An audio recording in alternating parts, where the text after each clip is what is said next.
You found it. Your home for the best content on your favorite team, the Fighting Tigers of LSU. Do us a favor, subscribe to the channel, leave your comments below, and be sure to smash that like button.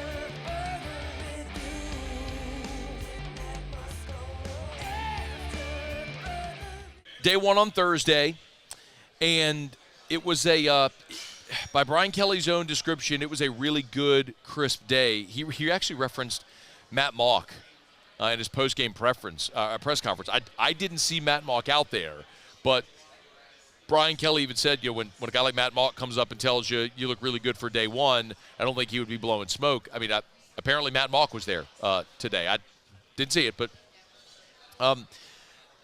one of the things that struck me were the guys who had been injured participating. Zy Alexander and John Emery, notably, two of the players that suffered torn ACLs a year ago, and there were four. Of course, it was Emery and Zy Alexander. Logan Diggs suffered a torn ACL in the bowl game.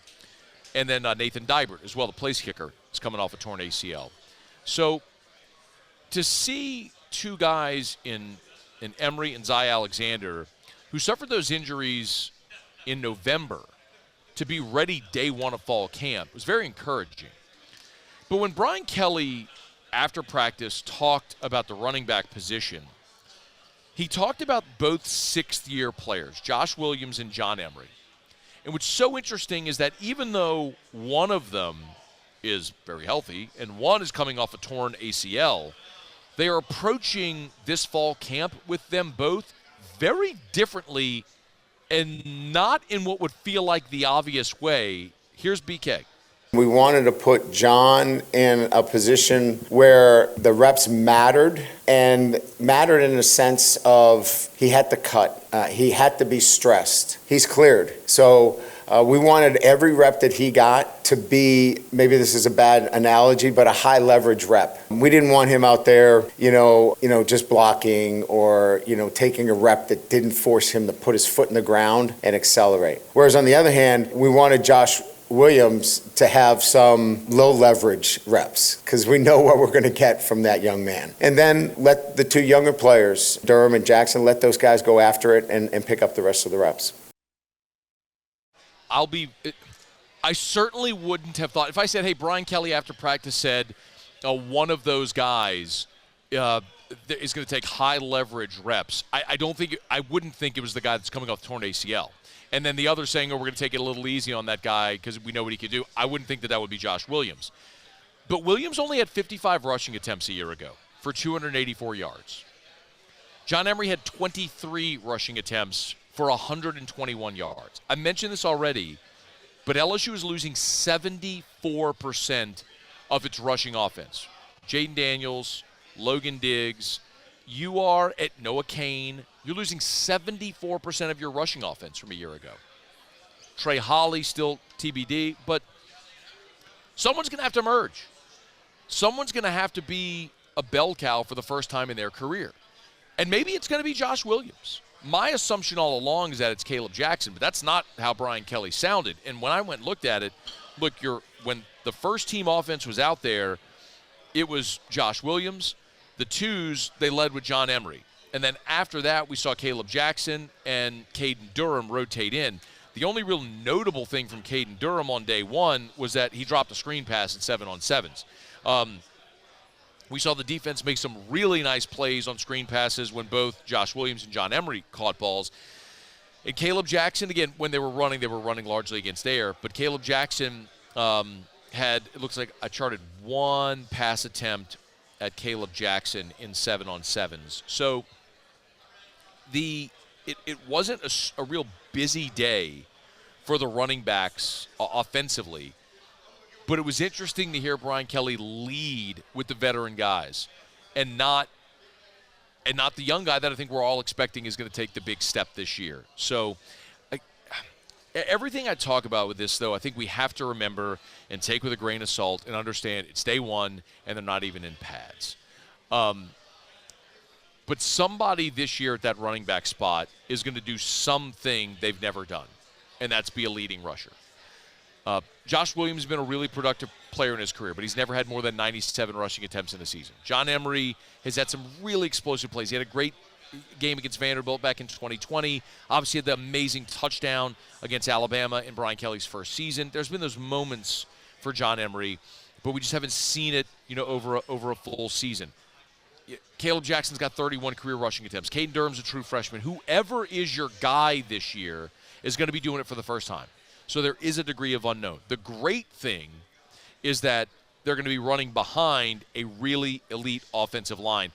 The one question is DJ Chester at center. And because you're returning 4 starters, including 2 projected first-round picks at offensive tackle. Well, Brian Kelly, not really concerned about DJ Chester replacing Charles Turner there at center. Seamless transition in that there's 4 guys. That's the seamless transition because they can really prop up that center position because he's got 2 guards with him that are going to be able to pick up any issues that he may have in terms of communication. And so that's really our focus, and staying in the present is really getting that center position locked down for us.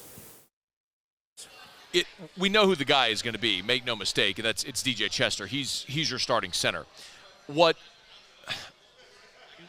interesting about DJ Chester when you go watch them and you put eyes on it, DJ Chester is 6'6", 322. Charles Turner last year was listed at 6'4", 300, and that 6'4" might be generous for Charles Turner.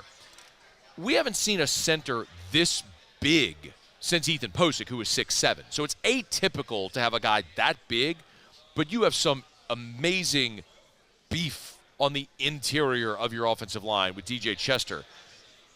Hunt referenced it earlier when he was with us.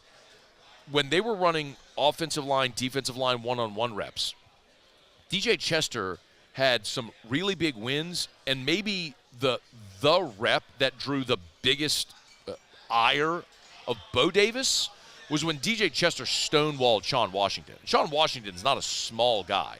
I mean, Washington, I need to pull up the roster here and look at the official height and weight, but Sean Washington is the guy who went to Warren Easton, then went to the University of Georgia, and then JUCO, and he's officially listed at 6'4", 298. So you're talking about a big dude who barely moved DJ Chester, stonewalled him in a one-on-one matchup. I'm just not worried about it. I think whatever LSU is going to be in their rushing offense, it's going to be in large part because you got a great offensive line. And we know the tackles are great, and they're going to be great at pass blocking and keeping Garrett Nussmeier upright. But it's going to look different because you don't have a quarterback that's going to run for 1,100 yards. The offensive line is going to make that thing go, and I just don't know who that back is going to be.